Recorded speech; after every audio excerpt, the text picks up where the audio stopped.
Students, इस video के माध्यम से आप लोगों को आज केमिस्ट्री बताने जा रहे हैं। केमिस्ट्री का पहला चैप्टर है chemical equation, chemical reactions and equations. ऐसे केमिस्ट्री में आप लोगों को सिलेबस से भेज दिया गया है। ऐसे इसमें 5 चैप्टर्स आप लोगों को पढ़ना है। पहला चैप्टर होगा केमिकल रिएक्शन एंड इक्वेशंस, दूसरा है एसिड बेसिस एंड साल्ट्स, तीसरा होगा metals and non metals and four होगा carbon and its compounds and 5th chapter होगा क्लासिफिकेशन ऑफ एलिमेंट्स। तो इस केमिकल रिएक्शन एंड इक्वेशन में सबसे पहले हम लोग जानेंगे कि केमिकल रिएक्शन क्या है। वो chemical reactions are the processes in which new substances with new properties are form. कहता है कि केमिकल रिएक्शंस वह प्रोसेस है जिसमें न्यू सब्सटेंस न्यू प्रॉपर्टीज के साथ फॉर्म होता है। Chemical reactions are the process in which new substances with new properties are formed. In chemical reaction only rearrangement of atoms takes place. Chemical reaction में सिर्फ atoms का arrangement होता है reactants and products में। The substances which take part in chemical reaction are called reactants. Chemical reaction में जो substance chemical reaction में भाग लेता है उसको कहते हैं रिएक्टेंट्स, और रिएक्शन के क्रम में जो न्यू सब्सटेंस फॉर्म होता है उसको कहते हैं products. The new substances are produced as a result of chemical reaction are called products. Chemical reaction के क्रम में एज ए रिजल्ट जो न्यू सब्सटेंस जो प्रोड्यूस होता है उसको हम लोग प्रोडक्ट्स के रूप में जानते हैं।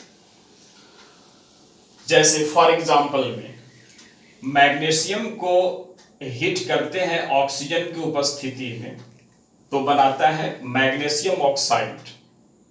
तो ये मैग्नीशियम और ऑक्सीजन इसको कहेंगे रिएक्टेंट्स, यही रिएक्टेंट्स है। और रिएक्शन के बाद हम लोग मैग्नीशियम ऑक्साइड को प्राप्त कर रहे हैं, ये हो गया प्रोडक्ट। तो केमिकल रिएक्शन में दो चीज होता है, एक रिएक्टेंट्स होता है और दूसरा प्रोडक्ट होता है। तो जो सब्सटेंस केमिकल रिएक्शन में पार्टिसिपेट करता है उसको रिएक्टेंट्स कहते हैं, और रिएक्शन के क्रम में एज ए रिजल्ट जो न्यू सब्सटेंस फॉर्म होता है उसको कहते हैं प्रोडक्ट। तो ये मैग्नीशियम ऑक्साइड हम लोग को एज ए प्रोडक्ट प्राप्त हुआ। जैसे सॉरिंग ऑफ मिल्क, दूध का खट्टा होना, formation of curd from milk, milk से कर्ड का निर्माण होना, कुकिंग ऑफ फूड, भोजन को पकना, digestion of food in our body, हम लोग के शरीर में फूड का डाइजेशन होना, प्रोसेस ऑफ रेस्पिरेशन, रेस्पिरेशन का process, fermentation of grapes, rusting of iron, burning of fuels, burning of candle wax and ripening of fruits. All these are the certain chemical changes which involves chemical reaction. ये जितने भी सारे हैं ये सभी chemical change हैं जो क्या होता है केमिकल रिएक्शंस को केमिकल रिएक्शंस में इन्वॉल्व होता है। अब ये केमिकल रिएक्शन के कुछ कैरेक्टरिस्टिक्स होता है। Characteristics of chemical reaction, chemical reaction के कुछ लक्षण होते हैं, सर्टेन कैरेक्टरिस्टिक्स होता है। जैसे पहला में आपका है इवोल्यूशन ऑफ गैस। जब केमिकल रिएक्शन होता है तो उसमें क्या होता है, गैस निकलता है, उसी को कहते हैं इवोल्यूशन ऑफ गैस। दूसरा हो गया formation of precipitate. Precipitate in the sense होता है केमिकल रिएक्शन के क्रम में सब्सटेंस इनसॉल्युबल सब्सटेंस प्रोड्यूस होता है, जो क्या होता है, वह है घुलता नहीं है, वह इनसॉल्युबल पार्टिकल्स होता है, इसी को कहते हैं प्रिसिपिटेट। तो केमिकल रिएक्शन के क्रम में प्रिसिपिटेट का क्या होता है, फॉर्मेशन होता है, फॉर्मेशन ऑफ प्रिसिपिटेट। तीसरा होता है चेंज इन कलर। तीसरा में होता है चेंज इन कलर। जब केमिकल रिएक्शन होता है इसमें न्यू सब्सटेंस का फॉर्मेशन होता है, दैट इज प्रोडक्ट का फॉर्मेशन होता है, तो उसके कलर में भी क्या होता है, चेंजिंग होता है। इसके बाद चौथा है चेंज इन टेम्परेचर। जब केमिकल रिएक्शन होता है तो टेम्परेचर में चेंजिंग होता है। टेम्परेचर कभी टेम्परेचर एब्जॉर्ब होता है, कभी टेम्परेचर प्रोड्यूस होता है। तो वह केमिकल रिएक्शन जिसमें टेम्परेचर प्रोड्यूस होता है उसको एक्सोथर्मिक रिएक्शन कहते हैं, और वह केमिकल रिएक्शन जिसमें टेम्परेचर एब्जॉर्ब होता है उसको कहते हैं एंडोथर्मिक रिएक्शन। तो दैट इज क्या हो गया, चेंज इन टेम्परेचर। और जो लास्ट जो कैरेक्टरिस्टिक्स होता है वो होता है change in state. Chemical reaction के क्रम में क्या होता है, स्टेट में भी चेंजिंग आता है। जैसे मान लीजिए कि आप कैंडल को जलाते हैं, तो कैंडल जब वो जलता है तो जलने के क्रम में वाटर वेपर और कार्बन डाइऑक्साइड प्रोड्यूस करता है, जो क्या होता है, यह दोनों गैसेज स्टेट में आता है। कैंडल आपका क्या है, सॉलिड फॉर्म में होता है, वही कैंडल जब जलता है तो क्या होता है, गैसेज स्टेट में चला आता है। तो केमिकल रिएक्शन के क्रम में क्या होता है, स्टेट में भी चेंजिंग होता है। ऐसे अब देखा जाए इसमें इवोल्यूशन ऑफ गैस, तो इवोल्यूशन ऑफ गैस में अगर जिंक को हाइड्रोक्लोरिक सल्फ्यूरिक एसिड के साथ अगर ट्रीट कराते हैं, जिंक को सल्फ्यूरिक एसिड के साथ ट्रीट कराते हैं तो जिंक सल्फेट बनता है और हाइड्रोजन गैस निकल रहा है। यहां पर क्या है, evolution of gas, that is इस रिएक्शन में, केमिकल रिएक्शन में हाइड्रोजन गैस निकल रहा है। कब, जब जिंक को सल्फ्यूरिक एसिड के साथ ट्रीट कर रहे हैं तो हाइड्रोजन गैस निकल रहा है। दूसरा है कि sodium carbonate that is Na2CO3 के साथ सोडियम कार्बोनेट को हाइड्रोक्लोरिक एसिड के साथ जब ट्रीट कराया जा रहा है तो सोडियम क्लोराइड फॉर्म हो रहा है, वाटर भी हो रहा है और साथ में कार्बन डाइऑक्साइड गैस निकल रहा। तो ये हो गया इवोल्यूशन ऑफ गैस। दूसरा है आपका formation of precipitate, that is formation of precipitate, that is precipitate उसको कहते हैं जो इनसॉल्युबल पार्टिकल्स होता है। रिएक्शन के क्रम में जो सब्सटेंस प्रोड्यूस होता है जो इनसॉल्युबल होता है उसी को कहते हैं प्रिसिपिटेट। तो sodium sulphate aqueous solution, sodium sulphate को बेरियम क्लोराइड सॉल्यूशन के साथ जब ट्रीट किया जाता है, ये दोनों को मिक्स कराया जाता है तो बेरियम सल्फेट बनाता है और सोडियम क्लोराइड फॉर्म करता है। तो यह जो बेरियम सल्फेट जो होता है यही क्या है, व्हाइट प्रिसिपिटेट होता है। जब sodium sulphate aqueous solution of sodium sulphate barium chloride solution के दोनों को मिक्स कराया जाएगा तो barium sulphate as a white precipitate form होगा, इसके साथ सोडियम क्लोराइड भी प्रोड्यूस होगा।